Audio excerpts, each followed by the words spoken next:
찬송가 505장 온 세상 위하여 찬송하시면서 주님 보좌 앞으로 나가겠습니다.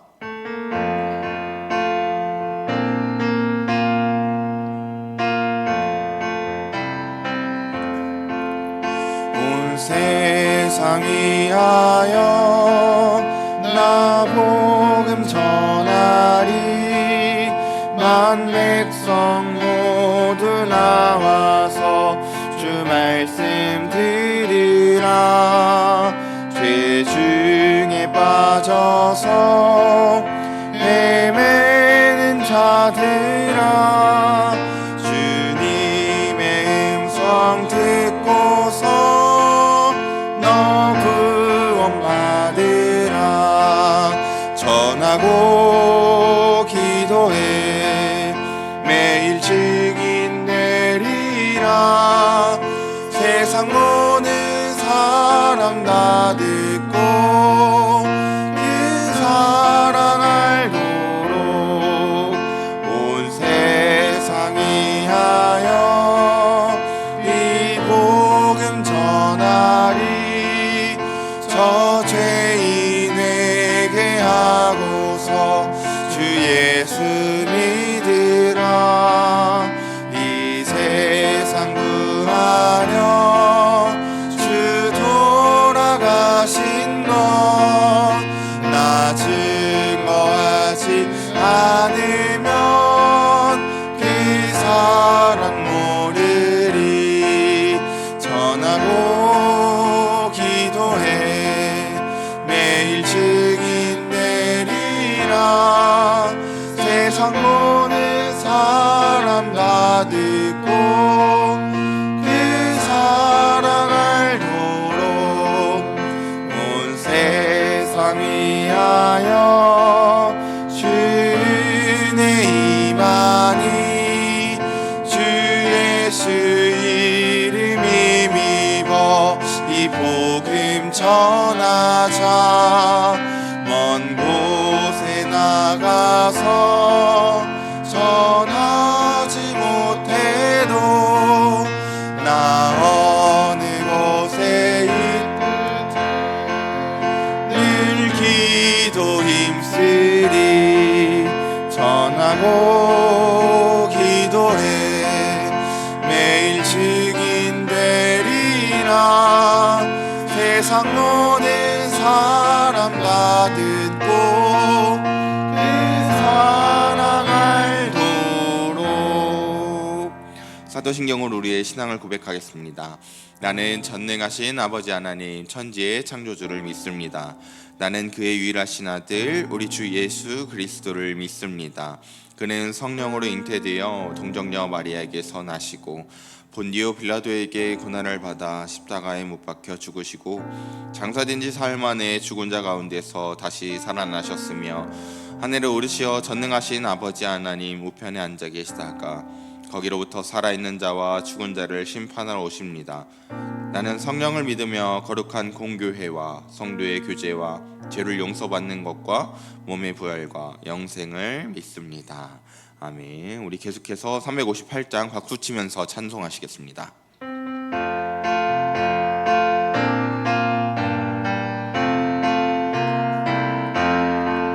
주의 진리 위해 십자가 군기 하늘 높이 들고서 주의 군사 되어 용맹스럽게 찬송하며 나가세. 나가세 나가세 주 예수만을 위하여 목숨까지도 바치고 싸움터로 나가세. 원수들이 비록 강할지라도 주의 군기 붙잡고 주의 진리 위해 용기 다하여 분발하여 싸우세. 나가세 나가세 주 예수만을 위하여 목숨까지도 바치고 싸움터로 나가세. 산과 물과 바다 가는 곳 곳곳마다 주의 군기 날리며 한낱 보도 기쁜 승리의 소식 온 세상에 전하세. 나가세 나가세 주 예수만을 위하여 목숨까지도 바치고 싸움터로 나가세. 원수들은 이미 예수의 손에 하나 없이 패하고 주의 군기만이 영광스럽게 오늘 위에 날리네. 나가세 나가세 주 예수만을 위하여 목숨까지도 바치고 싸움터로 나가세. 아멘. 나라와 민족을 위한 월요 기도, 정치와 지도자들을 위하여 함께 화면을 보시고 기도하시겠습니다. 하나님 아버지, 세계 갈등과 불안 속에서도 이 나라를 지켜주시고 오늘도 질서 가운데 유지되게 하심에 감사드립니다. 불완전한 현실 속에서도 법과 제도를 붙드시는 은혜를 고백하며 먼저 이 나라의 정치와 지도자들을 위해 기도합니다. 권력이 목적이 되지 않게 하시고 국민의 삶을 섬기는 도구가 되게 하옵소서. 분열이 아닌 공존을 향해 나아가게 하시고 정책과 법안이 약자를 보호하며 공동선을 이루는 방향으로 세워지게 하옵소서. 정쟁보다 책임을, 진영보다 진실을 선택하게 하시며 말이 아닌 결과로 증명하는 정치를 하게 하옵소서. 부정부패와 불신이 사라지게 하시고 정의와 투명성이 회복되게 하시며 권력보다 양심을 두려워하는 겸손한 지도자들이 세워지게 하옵소서. 우리 교회가 정치와 지도자들을 위해 늘 기도하며 빛과 소금의 역할을 감당하게 하옵소서. 예수님의 이름으로 기도드립니다. 아멘. 나라와 국가의 지도자들을 위해 함께 기도하는 우리 되길 원합니다. 오늘 우리에게 주시는 하나님의 말씀 마태복음 14장 1절에서 12절까지의 말씀입니다. 말씀을 함께 교독하실 때 살아계신 하나님의 음성을 듣기를 원합니다. 그때 분봉왕 헤롯이 예수의 소문을 듣고 그 신하들에게 이르되 이는 세례 요한이라. 그가 죽은 자 가운데서 살아났으니 그러므로 이런 능력이 그 속에서 역사한도다 하더라. 전에 헤롯이 그 동생 빌립의 아내 헤로디아의 일로 요한을 잡아 결박하여 옥에 가두었으니 이는 요한이 헤롯에게 말하되 당신이 그 여자를 차지한 것이 옳지 않다 하였음이라. 헤롯이 요한을 죽이려 하되 무리가 그를 선지자로 여김으로 그들을 두려워하더니 마침 헤롯의 생일이 되어 헤로디아의 딸이 연석 가운데서 춤을 추어 헤롯을 기쁘게 하니 헤롯이 맹세로 그에게 무엇이든지 달라는 대로 주겠다고 약속하거늘 그가 제 어머니의 시킴을 듣고 이르되 세례 요한의 머리를 소반에 얹어 여기서 내게 주소서 하니 왕이 근심하나 자기가 맹세한 것과 그 함께 앉은 사람들 때문에 주라 명하고 사람을 보내어 옥에서 요한의 목을 베어 그 머리를 소반에 얹어서 그 소녀에게 주니 그가 자기 어머니에게로 가져가니라. 요한의 제자들이 와서 시체를 가져다가 장사하고 가서 예수께 아뢰니라. 아멘. 시간 마귀과 사명자의 길을 막는 포인트라는 제목으로 함께 말씀 나누길 원합니다. 영적 전쟁이라고 보통 하면 어떤 생각이 떠오르실까요? 영적 전쟁이란 말은 사실 성경에 명확하게 나온 단어는 아니지만 빛과 어둠의 대결 구도를 보통 말하는 것임을 우리가 알고 있죠. 그래서 쉽게 우리가 이분법적으로 생각을 할 때 화면을 보시면 죄를 짓게 만들면 마귀의 승리이고 시험이 오면 영적 전쟁, 흔들리면 공격을 당한 것, 그리고 여러 사역 가운데 방해가 될 수 있는 어떤 것들이라고 여길 때가 많아서 그래서 영적 전쟁을 내가 무너지느냐 버티느냐의 문제로 이해하면서 승리냐 실패냐 혹은 남는 업적이 무엇이냐라는 부분으로 생각할 때가 많습니다. 그러나 성경을 처음부터 끝까지 쭉 보고 있노라 하면은 우리는 성경을 문장을 통해서만 마주하기 때문에 그림에서 보는 것처럼 문장의 뜻만 헤아릴 때가 많아서 더 깊이 있는 하나님의 이면을 놓칠 때가 있고 빙산의 일각만 볼 때가 많다는 것이죠. 가장 중요한 것은 영적 전쟁은 삶에서 일어나는 부분이 아니라 사실 중심에는 항상 사명이 있다는 것입니다.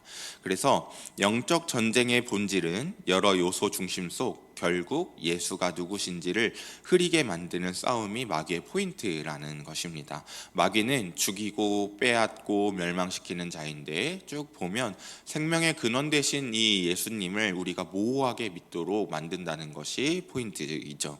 첫째로 제자들의 공통 경험을 보면 전쟁의 초점은 예수의 정체라는 부분인 것을 볼 수 있는데요. 베드로는 주는 그리스도시오라고 고백을 하죠. 그런데 마태복음 16장 17절의 말씀에 보면 예수께서 대답하여 이르시되 바요나 시모나 내가 복이 있도다. 이를 내게 알게 한 이는 혈육이 아니요 하늘에 계신 내 아버지시니라 라고 말씀하십니다. 여기서 말하는 기노스코와 아포칼립토, 이 실제적인 암과 표면적인 암이 구분이 되어 있다는 것을 볼 수 있는데, 예수님이 베드로가 알았던 것은 기노스코가 아니라 아포칼립토다, 표면적으로 알게 돼서 안 거다라고 얘기를 하시는 장면입니다. 이 베드로는 그렇게 알아서 십자가 밑에서는 도망가고 3번이나 주님을 부인했죠. 그래서 이것은 너에게 새겨진 것은 아니고 하나님 아버지가 알게 한 것이다라고 말씀해 주시는데, 이게 알게 되다라는 이 단어가 예수님과 성령님을 마주하며 대면할 때 나타나는 실제적인 알민 기노스코라는 단어를 쓰는 게 아니라 덮개를 제거하다라는 뜻을 갖고 있는 정도의 계시되어서 알게 되었다 정도라고 말씀을 해주시는 겁니다. 그는 부활하신 주님을 창조주 하나님으로 만난 후에 주님을 알게 됐다고 하면서 이제 단어가 바뀌는데요. 베드로후서 3장 18절의 말씀을 보면 오직 우리 주 곧 구주 예수 그리스도의 은혜와 그를 아는 지식에서 자라가라. 영광이 이제와 영원한 날까지 그에게 있을지어다 라고 할 때, 베드로는 그를 아는 지식을 알게 돼서 계시되고 나서 알게 된 게 아니라 실제적인 대상을 마주하면서 그 대상과 마주하면서 알게 된 우리 주라는 하나님, 주인, 창조주라는 단어를 사용하면서 예수님을 표현하는 것을 우리가 볼 수 있습니다. 예수님의 정체성에 대한 인지가 바뀌었다는 것이죠. 우리 여러분들께서는 예수님이 누구신지에 대해서 배우셔서 우리 많이 잘 알고 있는데, 삶에서 실제적으로 우리가 이분을 모시고 대하고 살 때 진정 누구로 대해드리고 계십니까? 누구인지는 머릿속으로 잘 알고 있으나 진정 우리의 삶 가운데에서 그에 대한 합당한 대우로서 경외함으로, 두려움으로, 사랑과 같은 이런 총체적인 것들로 주님을 대하고 있는지 점검이 필요하다는 것입니다. 만약에 삶의 변화가 크게 있지 않다면 이 근원 앞에 서서 예수님을 누구로 실존하게 됐는가, 누구로 인정하고 믿게 됐는가를 보는 것이 중요한 부분입니다. 그것이 바뀌지 않으면 모든 것이 지식으로 알고 있는데도 그 지식을 삶이라고, 알미라고, 전부라고 착각하면서 살아갈 수가 있다는 것이죠.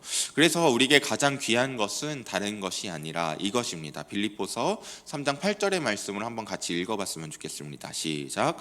또한 모든 것을 해로 여김은 내 주 그리스도 예수를 아는 지식이 가장 고상하기 때문이라.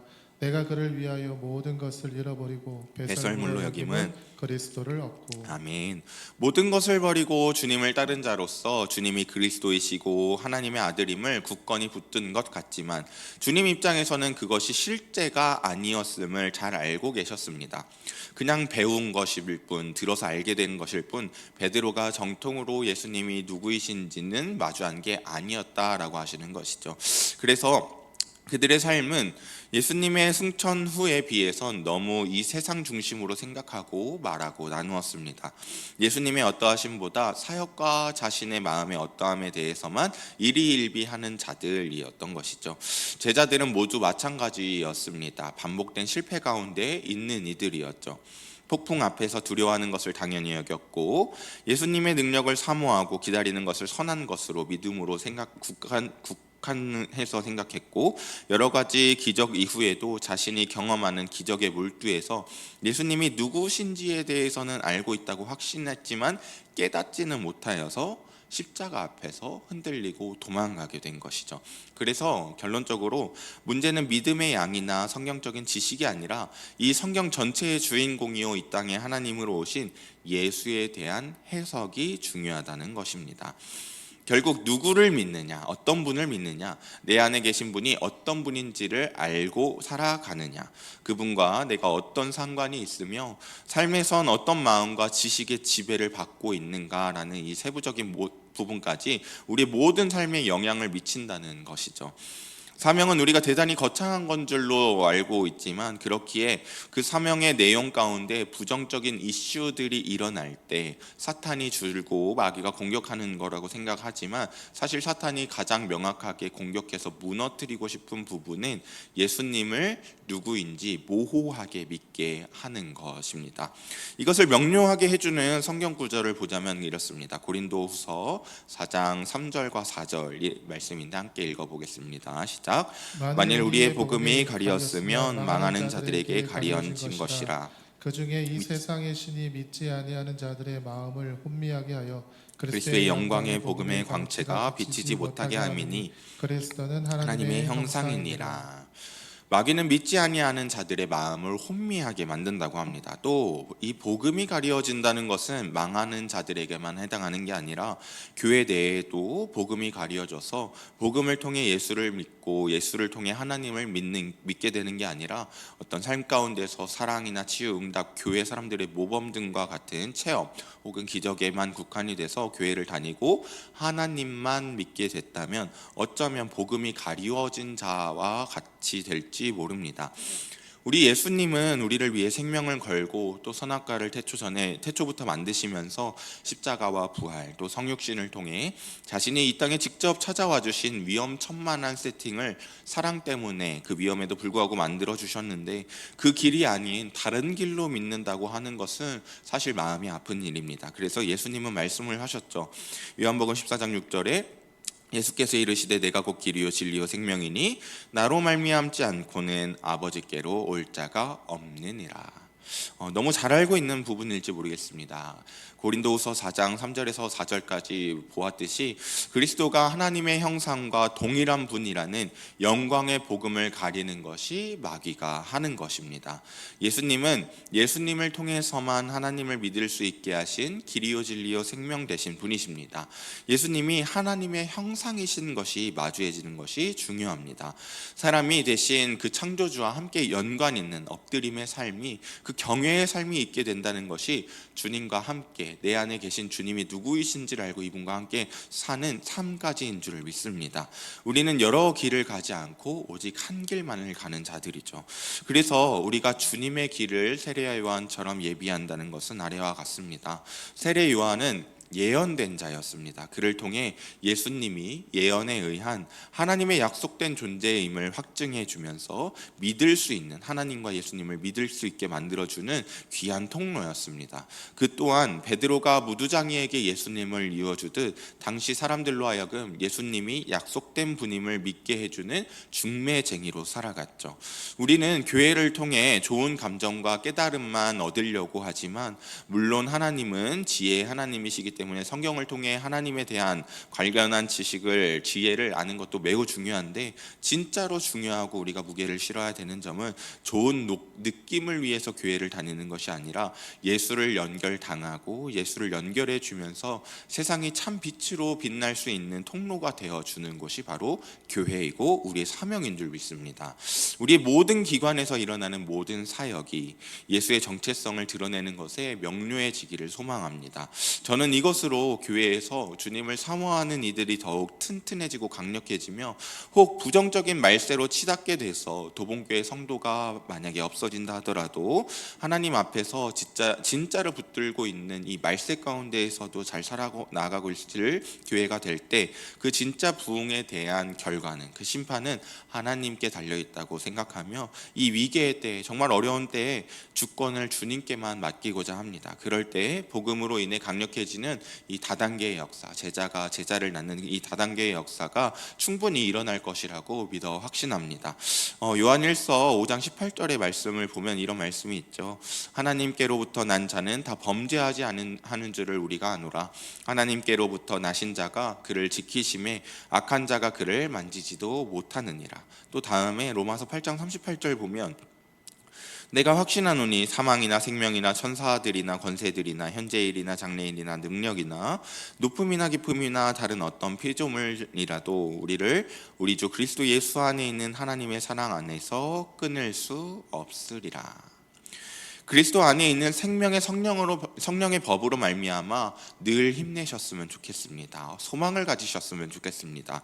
원래 마른 땅에서도 수많은 열매를 맺게 한 것이 복음이었으니 위기의 때여도 괜찮습니다. 우리에게 마귀의 공격이나 시대적 흐름에 상관없이 예수라는 빛을 드러내고 그로 말미암는 가지와 열매를 맺게 되는 것이 우리가 진정해야 되는 영적 전쟁, 진짜 사명임이 명료해졌으면 좋겠습니다. 그래서 율법적으로 옳으냐 그르냐보다 진짜 옳으신 주님의 길을 최선을 다해 정확하게 예비하자는 것이죠.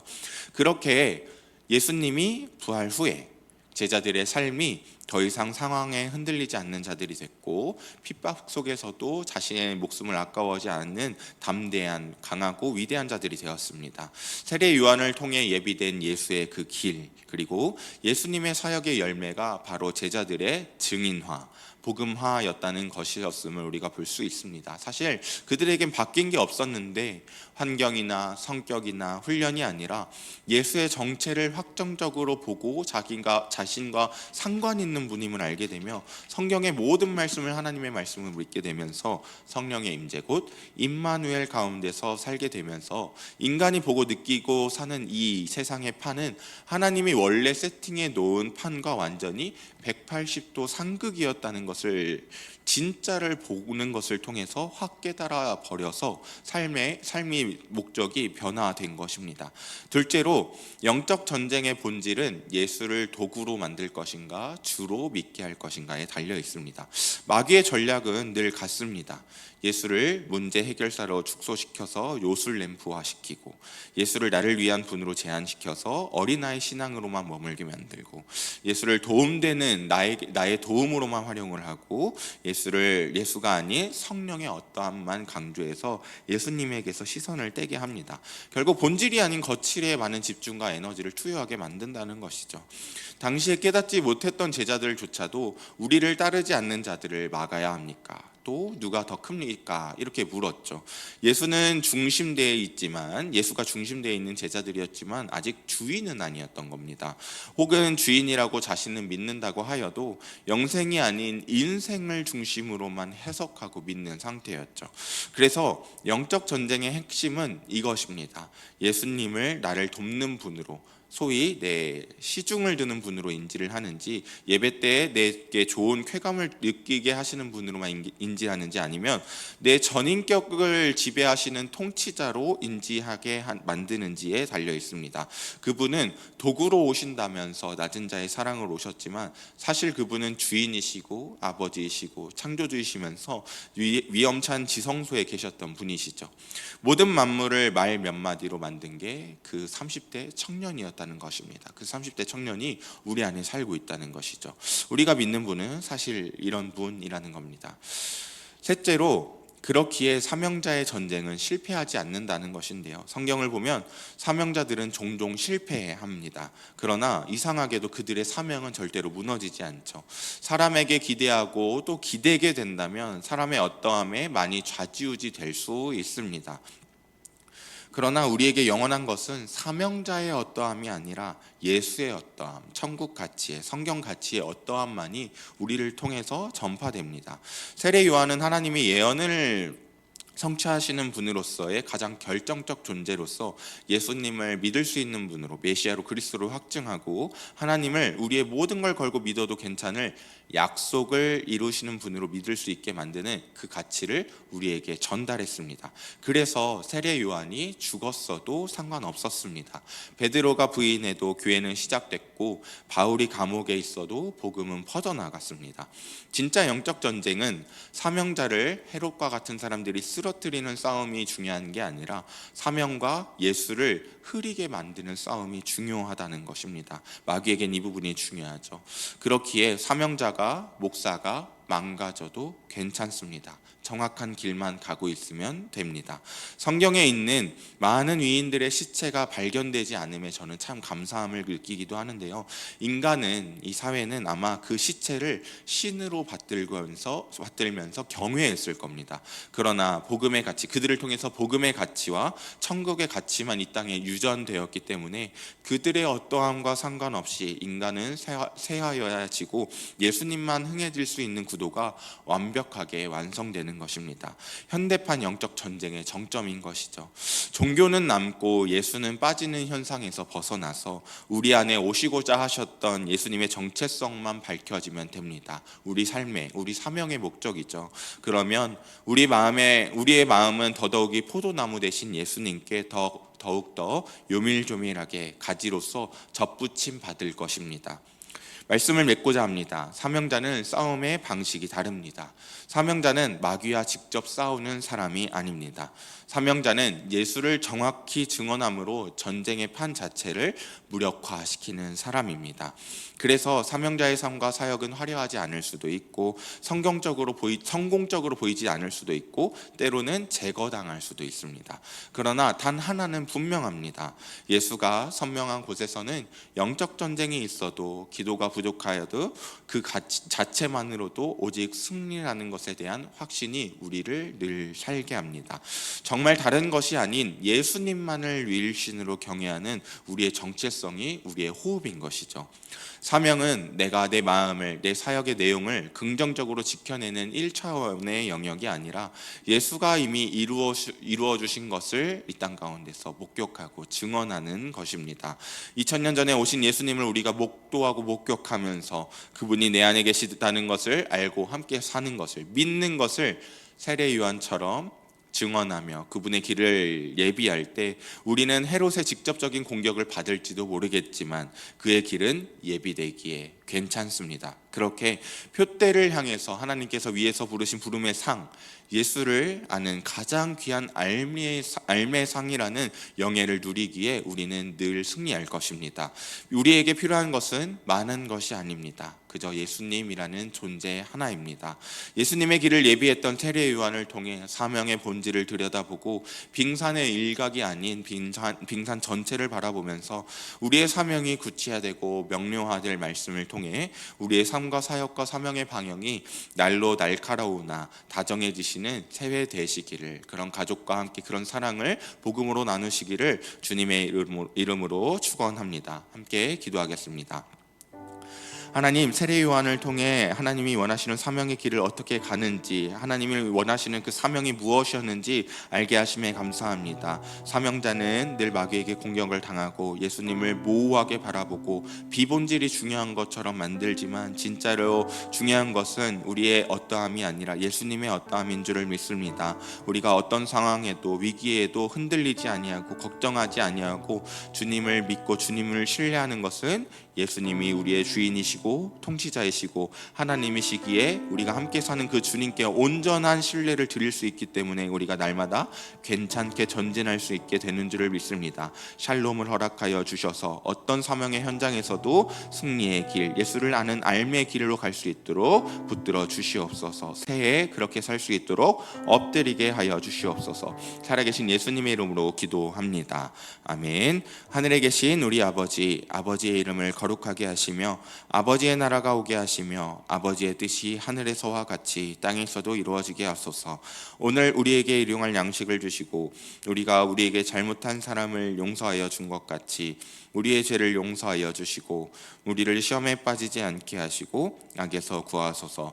나라와 권능과 영광이 영원히 아버지의 것입니다. 아멘. 우리 이 시간 두 손들과 함께 기도하길 원합니다. 함께하는 가족들을 위해서 새해 예수님을 믿게 되는, 예수님을 주인으로 고백하는 가장 놀라운 역사가 있게 되기를 위해서 기도해 주시고 우리 교회의 남은 일정들을 위해, 리더십의 이양을 위해, 환우들을 위해 함께 주여 크게 외치시고 함께 기도하며 나갑니다. 주여 역사하여 주시오.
주옵소서.